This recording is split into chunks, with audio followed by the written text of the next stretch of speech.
Subhanahu wa ta'ala. Tapi kalau manusia itu mukanya pas-pasan, ingat apa namanya? Pas-pasan. Kalau mereka berwajah pas-pasan, suara pas-pasan, tapi dirinya dihiasi dengan akhlakul karimah, akhlak dan mulia, budi pekerti dan mulia, akhlak adab dan mulia, baik sesama kawannya, terlebih-lebih adik-adik, adab kita dengan guru kita. Ingat, adab kita dengan guru kita itu akan sangat bergantung sekali dengan kemanfaatan ilmu yang kita pelajari. Makanya kata Pak Kepala Sekolah tadi apa? Al-adabu fauqal ilm. Adab itu dah di atas daripada ilmu. Maka kalau orang itu pas-pasan, muka pas-pasan, wajah pas-pasan, tapi diselimuti dengan akhlakul karimah, maka inilah yang dinamakan orang yang cantik, anggun, ganteng yang sesungguhnya. Bapak Ibu, adik-adik yang berbahagia, sekarang barulah kita mulai membahas kisah Isra wal Mi'raj Nabi besar Muhammad sallallahu alaihi wasallam, seperti yang dibacakan oleh adik kita tadi. Katanya apa? Subhanalladzi asra bi'abdihi lailan minal masjidil haram ilal masjidil aqsa alladzi barakna hawlahu linuriyahu min ayatina innahu huwas sami'ul basir.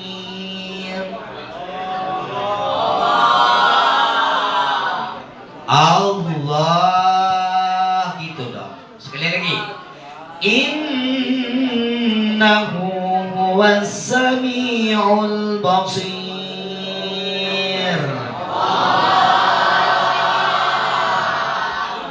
Itu.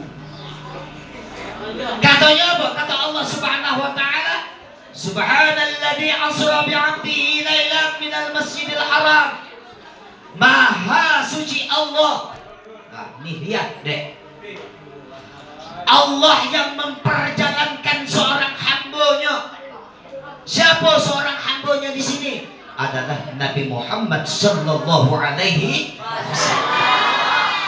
Nabi Muhammad ketika dia melakukan perjalanan Isra wal Mi'raj, itu bukan kemauan Nabi Muhammad, tetapi apa?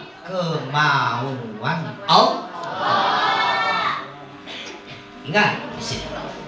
Makanya kata-kata di situ asra, Allah memperjalankan, bukan berjalan. Nabi Muhammad berjalan, tidak, diperjalankan oleh Allah.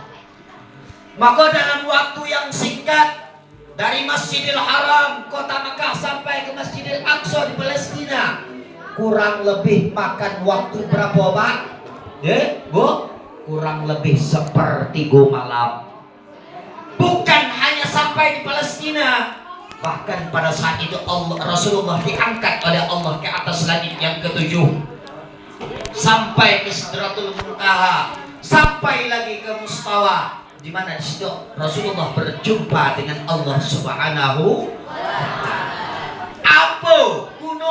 Apa tujuan Allah serahkan Mi'raj Nabi Muhammad untuk apa? Menjemput ibadah sholat. Adik-adik tahu tak? Puasa Ramadan tahu? Tahu puasa Ramadan? Kapan puasa Ramadan? Di bulan Ramadan. Kapan? Sebentar lagi nak? Sekarang ini bulan apa?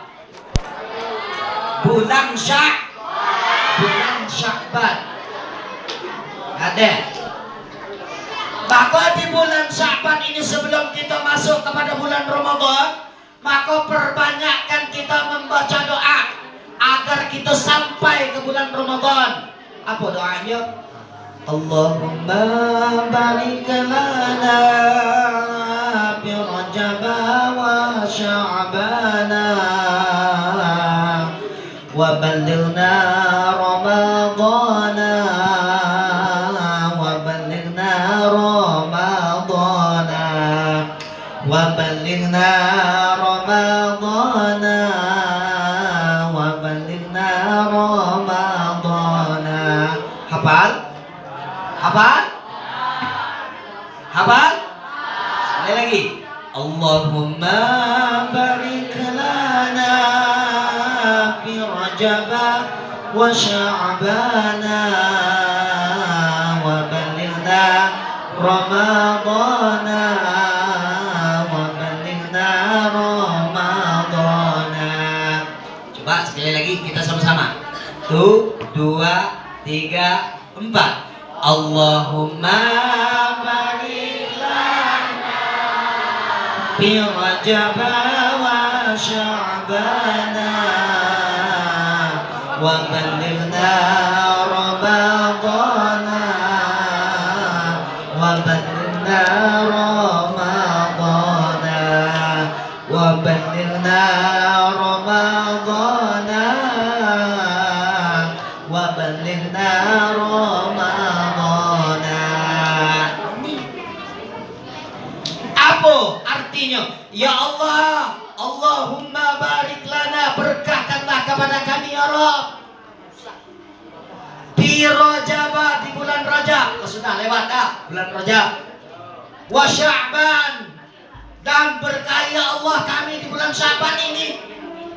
Dengan apa? Kalau kita mendapatkan keberkahan di bulan Sya'ban, kalau kita mendapatkan keberkahan di bulan Rajab, maka waballighna Ramadan.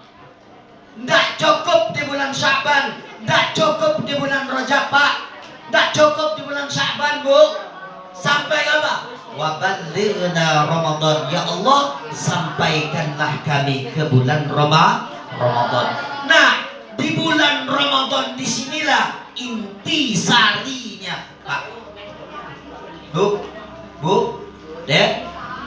Di bulan Ramadan di sini kita akan panen. Kalau Jawa di sini sering panen duku, tidak? Ada panen duku nih. Panen buah dian, banyak tak kalau panen? Panen buah duku banyak tak? Buah pelam, tahu pelam apa? Apa pelam? Mangga. Nah, panen mangga, panen buah duku, panen buah durian, luar biasa banyak. Dengan apa? Kalau kita panen hal yang demikian itu, banyak keuntungan kita dapat. Kita jual dan kita banyak duit. Tetapi apa? Ingat, kehidupan kita di dunia ini pas kita panen di mana? Adanya di bulan Ramadan.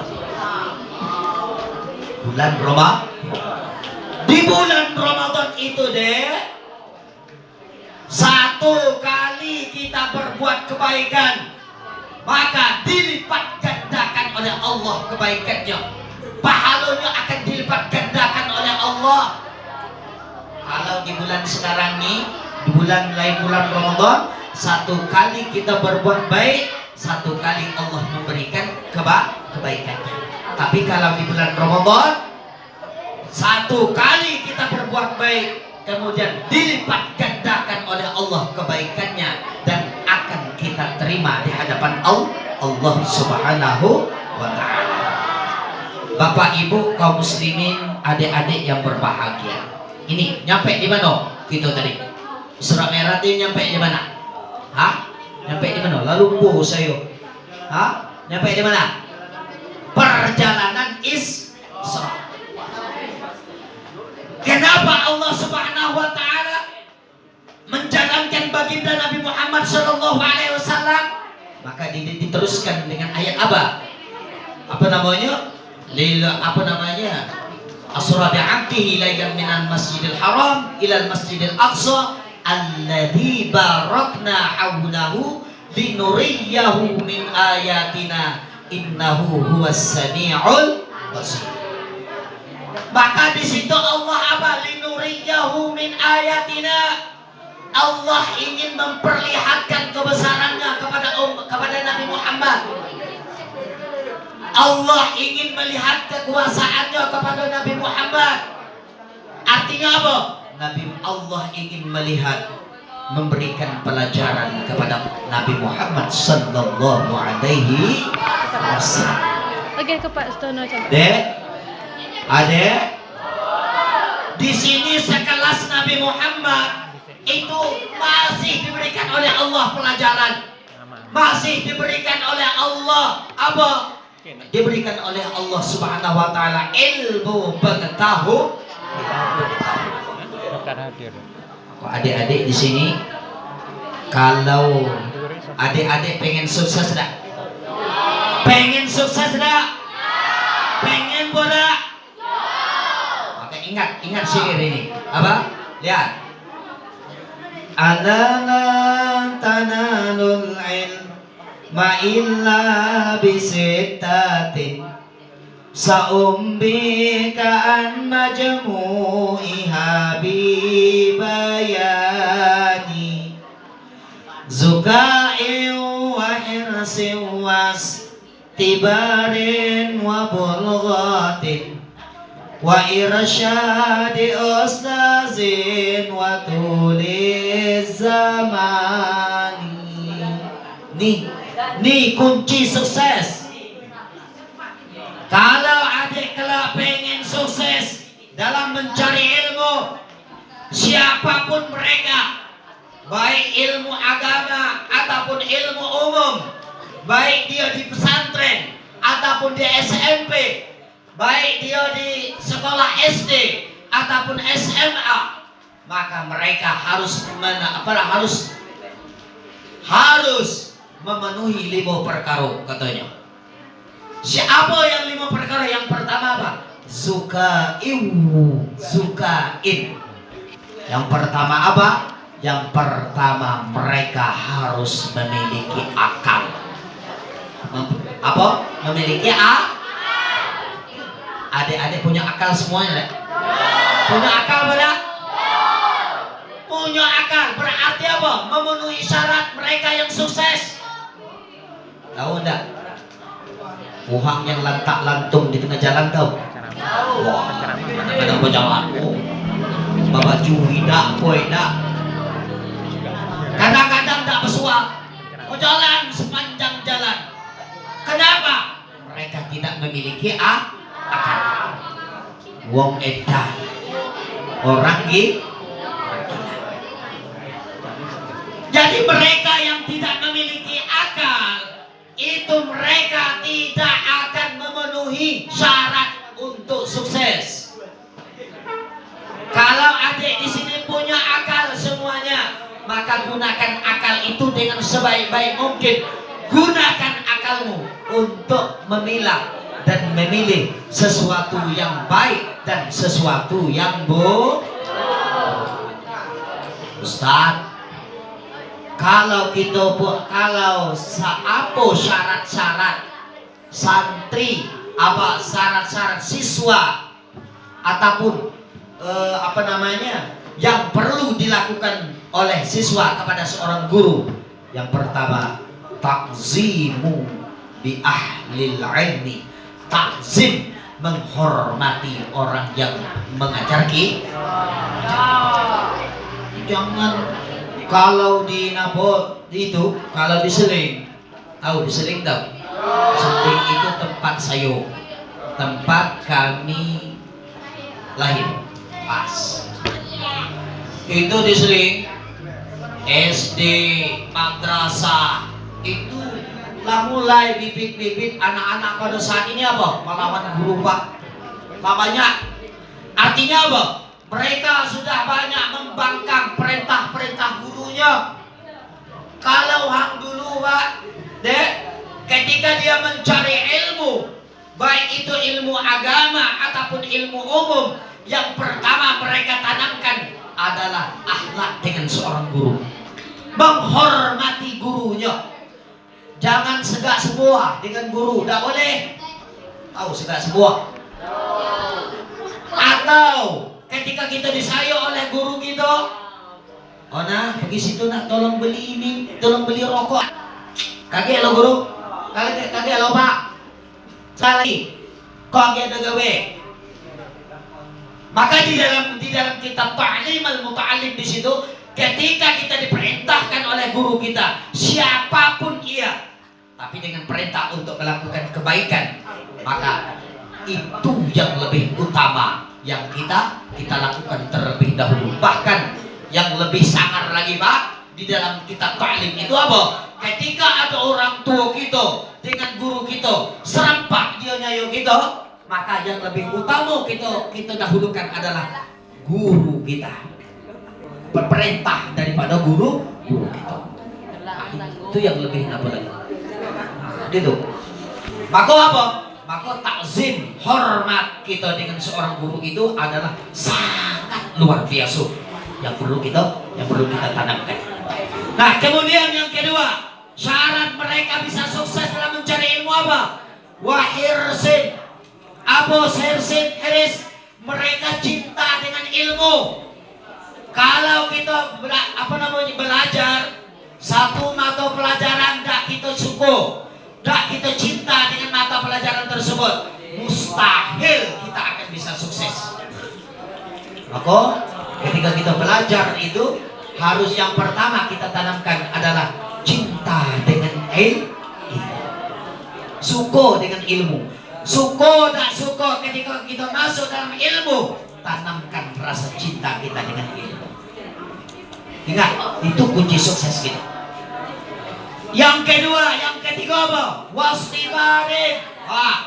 Nih, kita tidak bakal bisa sukses dalam mencari ilmu kalau kita tidak bisa sabar. Harus sabar dalam mencari ilmu. Apapun tuntutan di dalam kita mencari ilmu, baik itu kena centik telinga kita, Pak Guru kita, sabar, jangan melawan, jangan melawan. Enggak, mulai kita ada centik telinga, mulai mulai apa namanya? Kalau bahasa kami di Seling itu muncungnya sepanjang 7. Kenapa? Karena saking kesalnya dengan guru. Maka harus sabar. Ketika kamu lihat deh, ketika kamu nyampe di SMP Negeri 24 Merangin ini, kamu dulu diserahkan oleh kedua orang tua kamu. Iya pada? Iya pada? Ingat, pada saat kedua orang tua kalian mengantarkan kalian di SMP ini, maka pada saat itu kalian masih menjadi kayu bulat. Tahu kayu bulat? Kayu bulat tahu? Batang kayu yang bulat. Belum diukir, belum dijadikan pintu, belum dijadikan konsen, belum dijadikan apa, masih mentah. Kalian ditaruh orang tua kamu di sini. Yo benar? Ketika kamu masuk di SMP ini, maka kamu ditempa, diukir kamu dengan seindah-indahnya oleh guru kamu. Kamu diukir dengan seindah-indahnya. Oh, anak ini cocoknya ke sini, keterampilannya cocoknya ke sini. Kamu diukir oleh guru-guru kamu. Makanya ketika kayu bulat itu dikasih kepada apa namanya? Uang apa nama Pak? Serkel. Ada apa namanya? Tukang bikin ini. Maka kayu bulat itu orang serkel itu dia tahu Pak. Iko cocoknya jadikan papan. Iko cocoknya jadi kayu apa namanya 56. Iko cocoknya jadi kayu 66. Oh, ini cocoknya jadi pintu. Nih, warna apa namanya? Nah, jadi inilah tugas guru kalian. Selama 3 tahun dia mengukir kalian itu dengan seindah-indah mungkin. Agar apa? Kalian itu menjadi orang yang berharga. Kayu bulat, kalau kayu itu masih bulat berharga dak? Berharga dak kayu bulat? Belum berharga. Belum berharga. Tapi ketika kayu bulat itu dijadikan papan, dijadikan konsen, dijadikan pintu, berharga nak? Itulah yang sangat berharga. Samalah begitu kalian nyampe di sini, kamu diukir oleh guru kamu. Oh, anak ini cocoknya jadi artis umpamanya. Wah, diajarkan untuk apa namanya, ekstrakurikuler ini diajarkan untuk ini apa namanya, nyanyi dan lain kesenian dan lain sebagainya. Ini kenapa? Guru kalian tahu bahwa apa namanya, kalian itu cocoknya jadi. Kalian di sini ini belum tentu jadi guru semuanya nih, belum tentu dah. Ada yang tahu? Besok dia jadi guru, besok dia jadi apa? Lah tahu belum kita? Lah tahu belum? Belum tahu. Nah ini, makanya karena kita belum tahu, kita kelak apa jadi guru, ataukah kita kelak jadi seorang pedagang, ataukah kita kelak menjadi seorang yang pengusaha sukses dan lain sebagainya, belum tahu. Maka pada saat ini kalian dipersiapkan, diukir oleh guru kalian dengan seindah-indahnya, dipersiapkan ilmu pengetahuan kalian, diberikan ilmu kepada kalian agar kalian kelak ketika kalian tamat dari sekolah ini, kelak kalian akan berharga di tengah-tengah masyarakat. Bapak, Ibu, adik-adik sekalian yang berbahagia, ini yang pertama. Kemudian, apalagi kunci sukses selain bersabar? Wastibarin wa bulghah. Kita punya bekal. Kita sekolah itu deh harus punya bekal. Apa bekal sekolah? Cangkul. Cangkul enggak? Apa? Kita sekolah bawa apa? Pena, buku, dan lain sebagainya. Perlengkapan sekolah. Itu bulghah. Itu namanya peralatan sekolah. Jangan ketika kita ke sekolah kita tidak punya bulghah. Sekolah tidak bawa pena, sekolah tidak bawa buku. Bagaimana kita bisa berhasil? Kenapa? Kita tidak punya buku, kita tidak punya bulghah, kita tidak punya bekal. Nih, yang terakhir apa? Wa irsyadi ustazin, ada petunjuk dari guru-gurunya. Kita di sekolah ini ada guru dah? Ada guru? Berarti kita sudah memenuhi syarat yang 6. Syarat yang 6 tersebut akan kalau kita tanamkan dalam diri kita ketika kita mencari ilmu, insya Allah kita akan bisa berhasil. Adik-adik yang berbahagia. Kemudian ketika Rasulullah diisrakan oleh Allah Subhanahu wa taala, maka yang pertama sekali Allah perintahkan kepada baginda Nabi untuk menjemput ibadah sholat. Tahu adik-adik?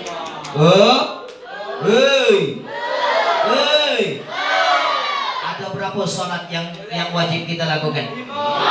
Yang pertama, yang kedua, yang keempat.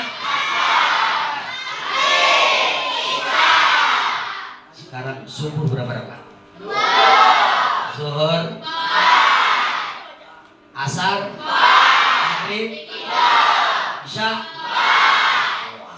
Luar biasa semuanya. Kasih tepuk tangan. Berarti ini bukan SMP ini Pak, ini pesantren nih. Luar biasa. Anak-anak sini sudah apa namanya, sudah setingkat pesantren. Berarti sholat semua? Sholat? Bisa dibuktikan? Pas. Ini mantap nih, ini baru mantap. Bapak adik perhatikan, kata Rasulullah apa? Awwalu ma yuhasabu ila Allah fi yaumil qiyamah as-shalah. Yang pertama kali kelak yang akan dihisab oleh Allah, yang akan dihitung oleh Allah kelak pada hari kiamat. Yang pertama apa? Yang pertama sekali adalah ibadah apa? Benar apa?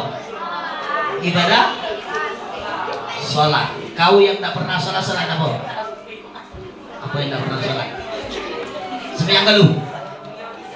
Sembahyang isya tak pernah. Maghrib pernah. Subuh bisa. Maka apa? Idza soluhat kullu amalih, kata Rasulullah, apabila sholat kita kelak dihisab oleh Allah, sholat kita ternyata Pak puntennya 90. Artinya Pak bagus, nilainya 90 ketika kita lihat catatan amal sholat kita. Maka kelak amal puasa kita, amal haji kita, amal zakat kita, kalau yang tadinya 50 semuanya akan berubah menjadi 90 gede-gede Pak. Kenapa? Karena ibadah sholat. Tapi apa? Ida pasadat kullu amali.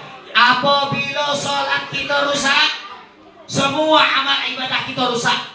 Walaupun Ustaz, saya sudah haji 10 kali haji, saya sudah tidak pernah meninggalkan puasa bulan Ramadan, tapi sholat kadang saya semayang, kadang tidak. Saya maghrib semayang, isaknya libur, subuh semayang, zuhurnya libur, asar semayang, maghribnya semayang lagi. Berarti itu pertanda sholat kita rusak sholat kita pada saat itu.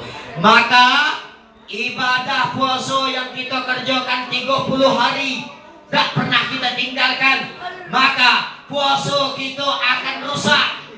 Haji kita 5 kali kita mengerjakan haji kita pun akan rusak.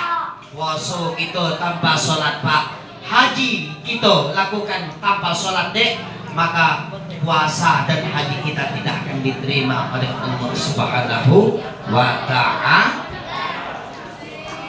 Makanya kelak pada hari kiamat kelak ada orang yang tak kanyek tahu. Ada satu golongan yang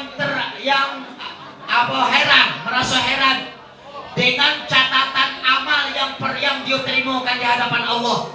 Katanya apa?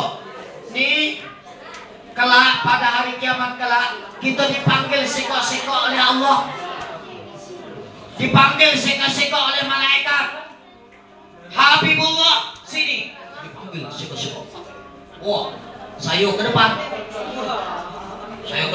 Oh, ternyata Habibullah pada saat itu Pak, banyak yang bernama Habibullah.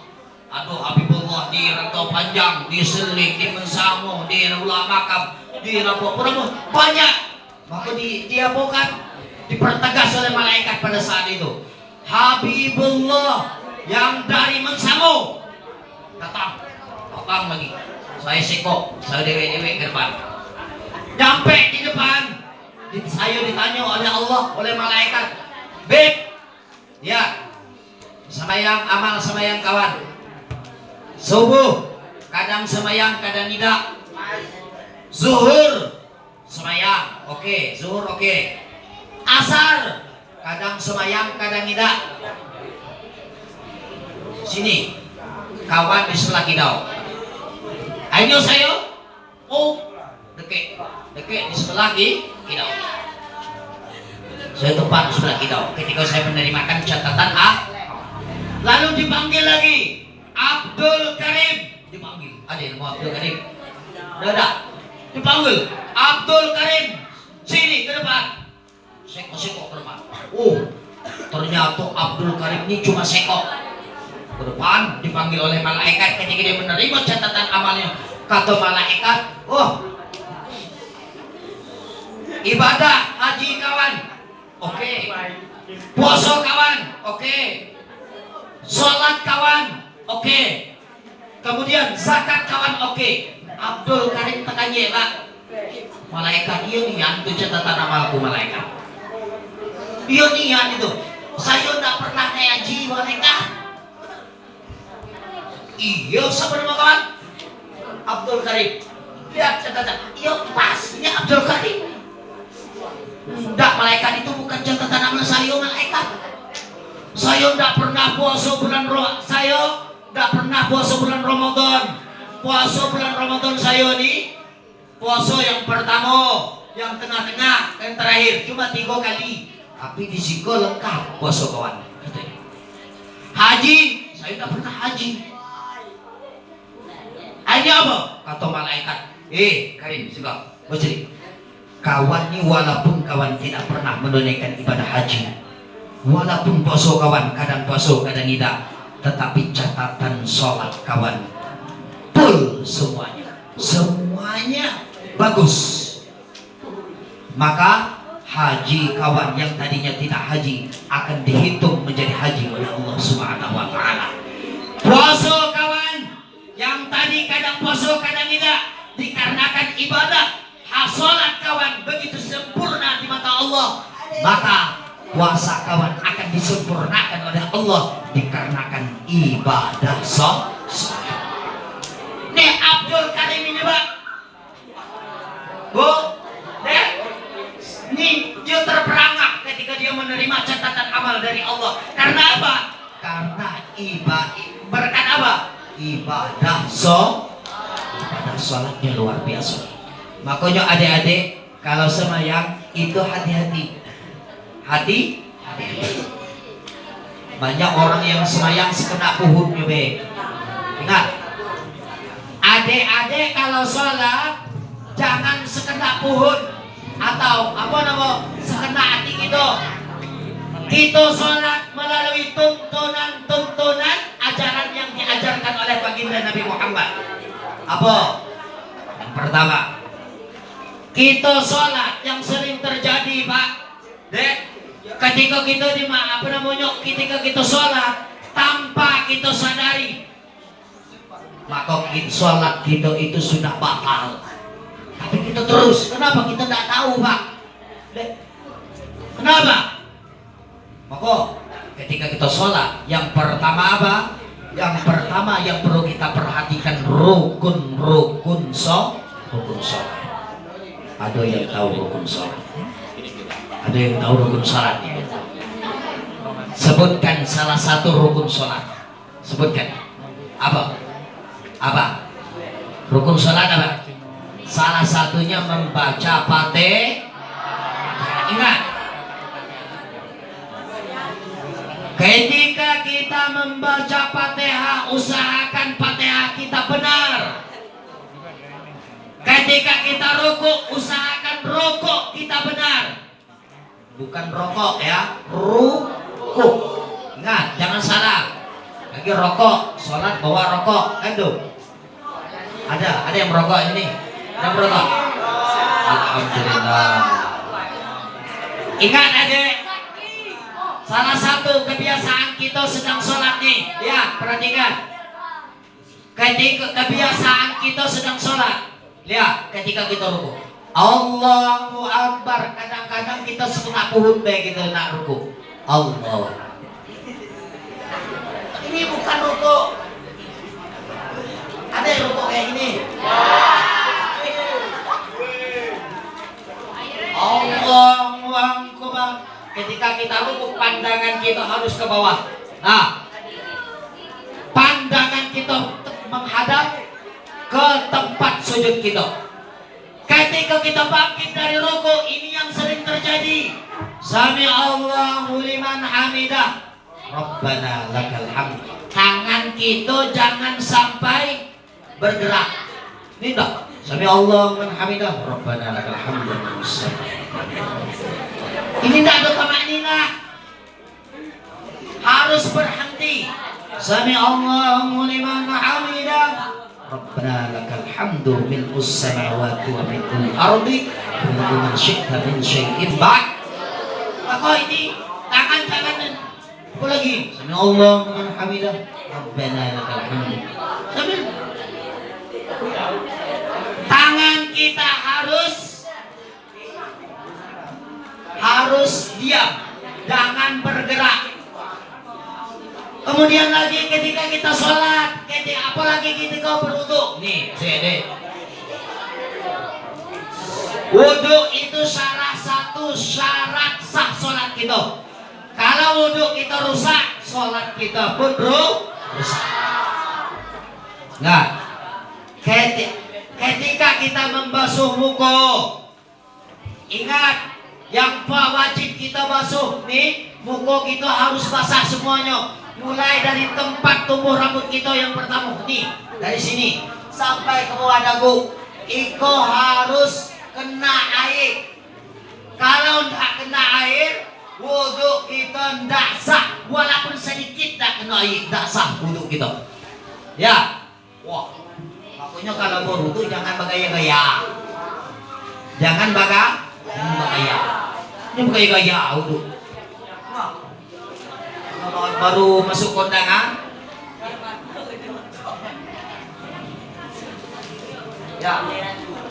Nah, oh itu wudu ada harus. Takut apa? Bedak. Takut bedak tak kucing.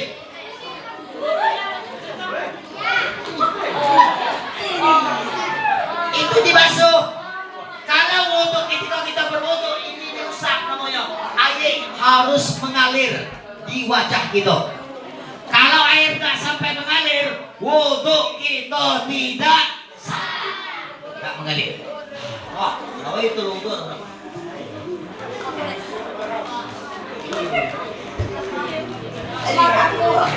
Aduh, DP kan?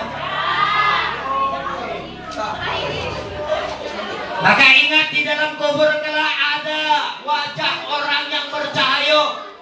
Cahayanya melebihi cahaya lampu yang ada di dunia ini. Apa? Wajah mereka yang selalu basah dengan air wudu. Dia akan menjadi cahaya kita kelak ketika kita dalam kubur. Maka rajin-rajin wudu. Nembak berwudunya segenap puhun itu. Begitu juga masuk tangan. Ingat, kalau basuh tangan mulai dari ujung tangan sampai ke mata siku. Nih, iko wajib basah. Berarti ketika masuk tangan, jangan bajunya bateko. Nah, enggak basah. Enggak basah enggak. Maka enggak sah. Nih, di sini kena teh. Baju. Ke atas. Ini wajib basah oleh air wudu. Ini deh. Ini tangan. Baik itu juga dengan masuk kaki. Tahu masuk kaki tahu? Kakinya mana? Iko bekal kaki. Karena masuk kaki jangan main cipak-cipak aja itu. Kau cipak-cipak aja. Apalagi dia kerat. Dikusuk. Kaki kita dikusuk. Kemudian ada bertato, ada bertato. Tidak usah. Kalau ada yang bertato, usahakan dihapus. Tidak usah. Ada niat aku pengen bertato, jangan. Haram hukum. Tidak boleh. Kenapa Ustaz bertato itu haram? Karena bertato itu tato yang kita lakukan Ustaz di tangan, berarti tangan anggota wudu. Kalau tato ada di tangan berarti tangan kita tidak basah. Yang bekas tato tadi itu, yang kena tato itu tidak basah ketika kita berwudu, tidak sah wudu kita. Jangankan tato, pena, tahu pena? Tinta pena tahu? Itu sebelum berwudu itu wajib dihapus, wajib dibasuh. Kalau ketika kita berwudu tinta pena masih ada di tangan kita, belum ada, sambung. Ketika Ustaz masih sekolah kayak gini dulu, pernah tuh di tangan ini ditulis apa namanya? I love you. Ditulis. Ini apa? Ada tulisnya apa? Hero, hanya engkau. rebutan orang. Aduh, wah, bikin sini pakai pena. Nah, nanti ketika kita berwudu itu bekas pena tadi itu wajib hilang, wajib dibasuh sebelum kita berwudu. Kalau tidak dikucil, ingat wudu kita tidak akan sah. Makanya selama ini ketika kita sholat, kita tidak dapat apa-apa dari sembahyang kita. Padahal dalam sholat apa? Inna sholata tanha anil fahsya'i wal munkar. Sembahyang yang kita lakukan, sholat yang kita kerjakan, itu akan bisa mencegah perbuatan keji dan perbuatan mungkar. Kita semayang terus, tapi maling jalan terus. Berarti itu sholat kita tidak ada dampak dari sholat yang kita lakukan. Kita sholat terus, semayang kita rajin, tapi apa? Ngupan kanti, ngupan uang terus kita lakukan. Berarti ada apa dengan sholat yang kita kerjakan? Berarti sholat yang kita lakukan tersebut itu masih butuh, masih membutuhkan kebaikannya. Kita harus memperbaiki daripada sholat yang kita lakukan, agar sholat kita, ketika kita mengerjakan sholat, ketika kita melaksanakan sholat, maka ketika kita melakukan perbuatan dosa, perbuatan maksiat di hadapan Allah Subhanahu wa Ta'ala, itu akan dilindungi oleh sholat yang kita lakukan. Semayang. Bismillahirrahmanirrahim. Alhamdulillahi rabbil alamin. Sedang semayang apa? Wayo ingat aku. Kunci almari aku hilang. Situ dapetnya. Kita sedang semayang. Sedang semayang. Pikiran kita lagi di mana-mana. Jasad kita masih di dalam masjid, tetapi apa? Pikiran kita sudah nyampe di pasar. Wah, sudah semayang, mungkin aku nak pasar, beli ini, beli ini. Maka apa?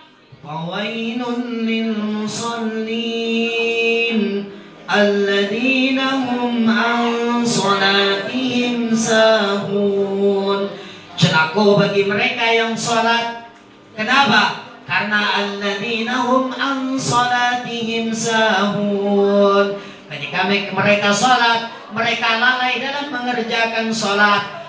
Makna lalai di sini bisa jadi mereka sedang mengerjakan salat, hatinya tiba di mana-mana lalai. Atau ketika dia mengerjakan salat ditunda-tunda. Lama dah masuk semayang. Semayang malah masuk. Allahu Akbar, Allahu Akbar. Zuhur, wal azan. Apa katanya? Agilah, kaki, santai. Nunggu masuk azan. Pas sudah mengazan, dia nunggu tunggu dulu.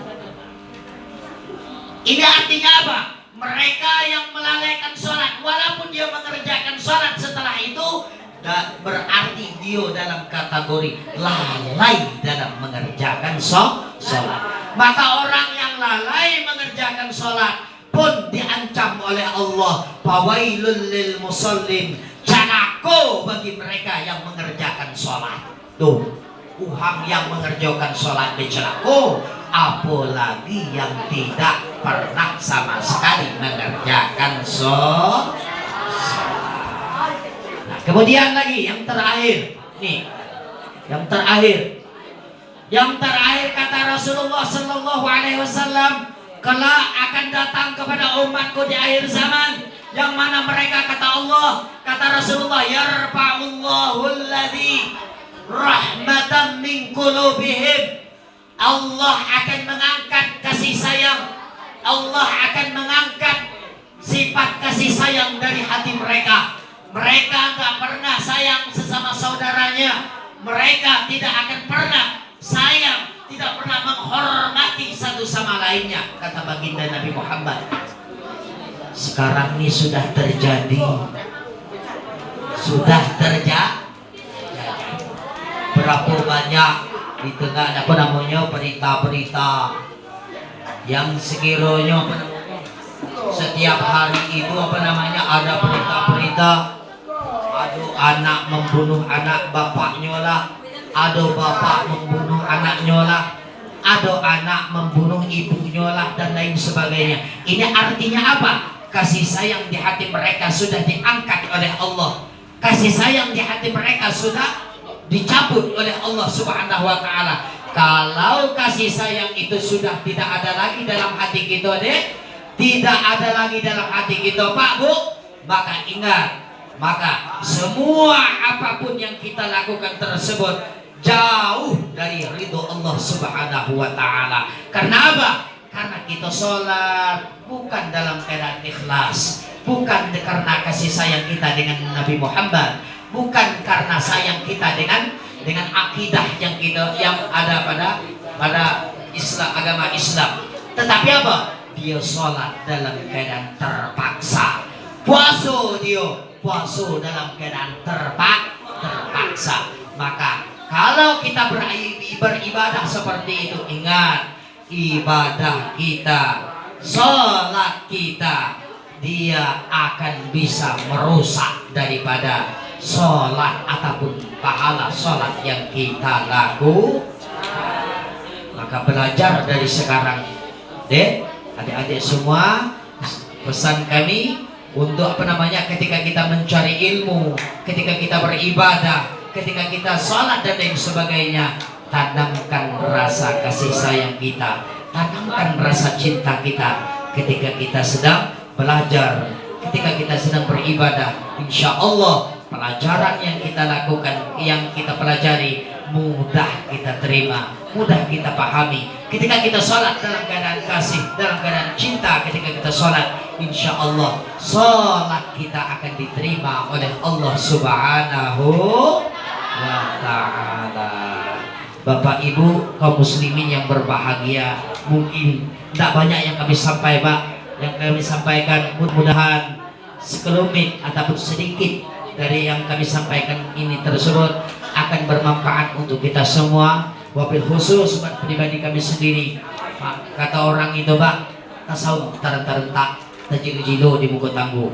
Sungguh bejagutnya kagak budak, sungguh bakacamatonya kagak muda. Masih budak di dalam berdakwah, masih muda di dalam berpidato, Pak. Maka kalau kata hangga, Pak, kalau tidak ada tunggak, na tidak tersigau. Kalau tidak ada buku, na tidak tersuhu. Ya kami minta maaf kepada itu. Kami minta maaf kepada orang yang pintar. Kenapa, Pak? Kami di sini datang ke sini, tujuan kami dari rumah bukanlah untuk mengajar, bukanlah untuk menggurui semuanya, tapi niat kami ke sini ingin bersilaturahmi kepada SMP Negeri 24 Merangin. Mudah-mudahan silaturahmi kita pada siang hari ini diberikan oleh Allah keberkahan, diridhoi oleh Allah, sehingga kita semua mendapatkan keberkahan, terlebih-lebih cinta dan kasih sayang baginda Nabi Muhammad sallallahu alaihi wasallam. Amin. Allahumma amin ya rabbal alamin. Ini yang dapat kami sampaikan. Lebih kurang lebih kami mohon maaf. Jika ada yang salah, itu semata-mata kebodohan kami. Tapi kalau ada benarnya, itu semata-mata pertolongan dari Allah Subhanahu wa ta'ala. Hadanallahu wa iyyakum ajma'in. Kami tutup dengan lafaz yang mulia. Assalamualaikum warahmatullahi wabarakatuh.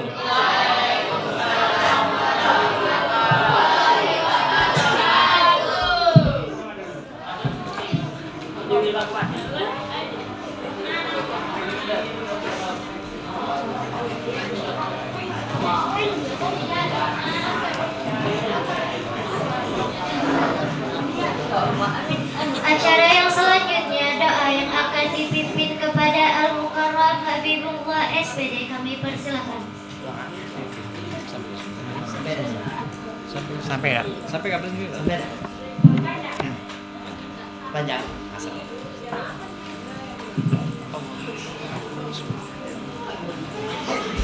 Hai.